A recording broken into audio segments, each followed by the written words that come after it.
Okay, so I went in and I kind of cleaned up a couple of these letters, added a couple more.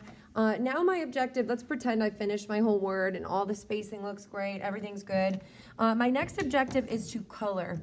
And the way that I found is best to color, I like to create really bright, vivid colors, because when you're seeing graffiti done in spray paint like it normally is, it's pretty vivid, you know, those colors are pretty bright. So I find that using markers for an outline creates like a really bold outline.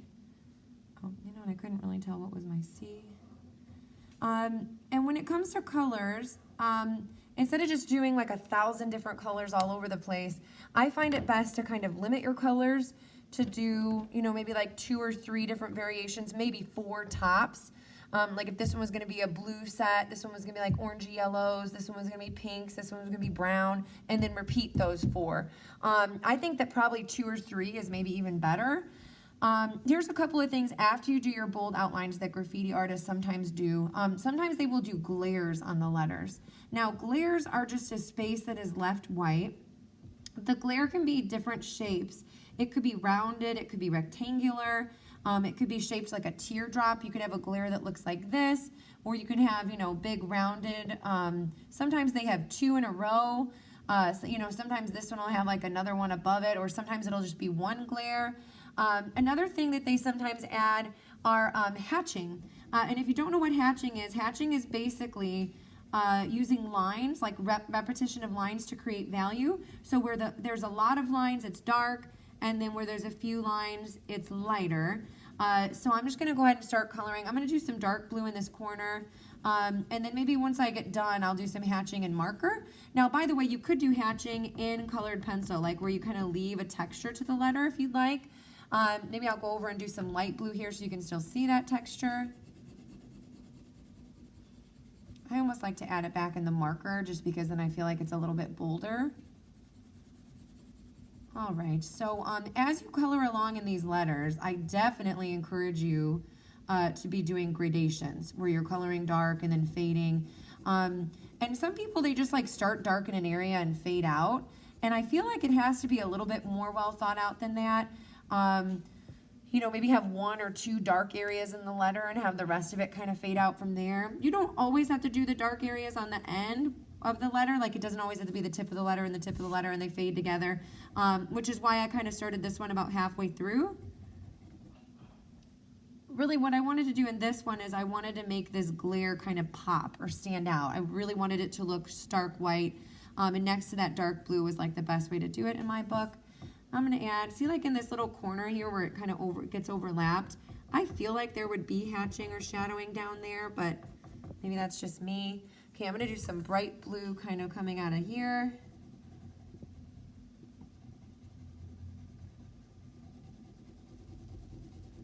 And color really nice and smooth. Oh, hopefully you guys can see what I'm doing. Yeah, kind of, okay.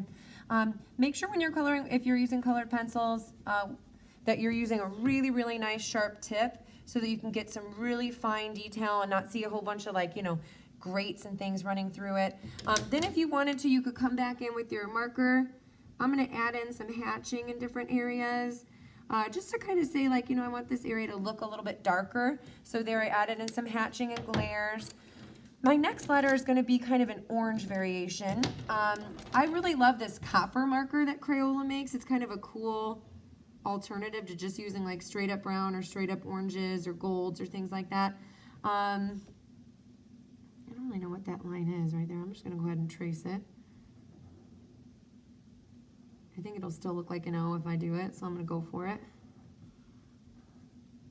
Okay, all right, there I got my O traced. All right, now for my O, I'm gonna go in and do kind of like an orange brownish. So I have like a light brown. Yeah, maybe I'll do my light brown kind of like starting in here and fade into an orange.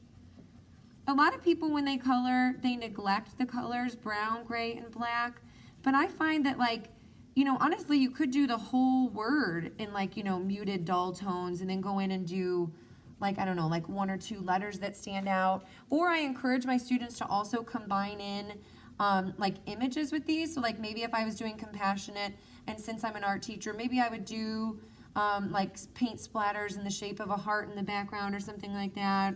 or like paintbrushes assembled into the shape of a heart.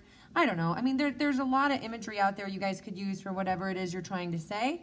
So as you create these, just kind of go along and think of, you know, what are some ideas of an image I could add.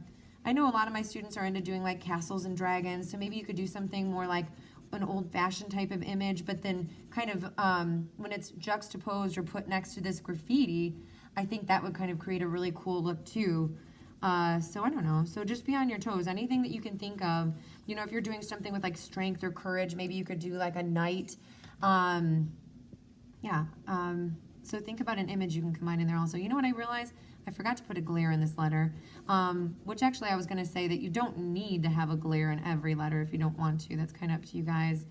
But from a distance, I really, really want these colors to be like, pow! You know, when someone looks at it, they're like, holy cow, look at those bright, awesome, vivid, graffiti-like colors. You know, even on this one where I'm doing like shades of brown, the coloring is still so strong that, you know, it makes a presence. So yeah, so they don't only need to be bright colors, but all the coloring needs to be fabulous. All right, I'm gonna go in on this one and use my copper, maybe do a little bit of hatching, like especially in these like under areas here. On this side, I'm gonna do some hatching up top just for fun. Maybe just a little bit on the bottom here. So see, it's just like some lines to create an area that looks maybe shadowed or something like that. So as you go along coloring, and mine is a small example, so it's easier to color these small letters, but if you make the letters this big, you know, you're doing it across a poster board, it is going to take a little bit of time. So be prepared. Have some hand sharpeners nearby where you can sharpen those colored pencils and give me some beautiful, vivid colors. All right, good luck, guys.